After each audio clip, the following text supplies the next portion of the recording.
যারা ইসলামের নাম নিয়ে ধর্মে ব্যবসা করতে চায় তাদেরকেও জায়গা দেওয়া হবে না।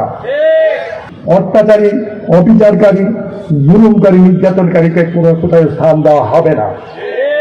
আজকের এই বই মেলা এমন একটি বই মেলা, যে বই পড়লে আমরা কোরআন হাদিসের বিষয়ে জানতে পারব, যে বই পড়লে আমরা আল্লাহ কি বলেছেন, আল্লাহ রাসূল সাল্লাল্লাহু আলাইহি ওয়াসাল্লাম কি বলেছেন তা জানতে পারবো, তাই না ভাইয়েরা আমার?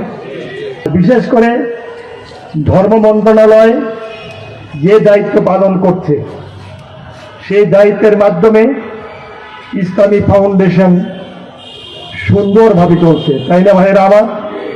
তবে অতীতে যারা উচ্ছৃঙ্খলতা করেছে, অন্যায় করেছে, অপরাধ করেছে, জুলুম করেছে, অবিচার করেছে, তাদের সম্পর্কে ব্যবস্থা অবশ্যই নিতে হবে।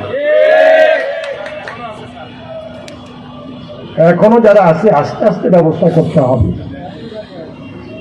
অত্যাচারী, অবিচারকারী, জুলুমকারী, নির্যাতনকারীকে কোনো কোথাও স্থান দেওয়া হবে না।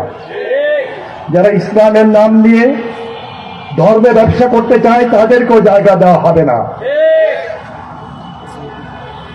আপনাদের কাছে আমি অনুরোধ রাখতে চাই, আপনারা এবং আমি সহ আমরা যেন আল্লাহর হুকুম অনুযায়ী চলি। আমরা কোরআনকে বুঝতে হবে, কোরআনকে আল্লাহ পাক কোরআনে কি বলেছেন তা জানতে হবে। না জানলে আমরা কিভাবে আল্লাহর হুকুম মানব?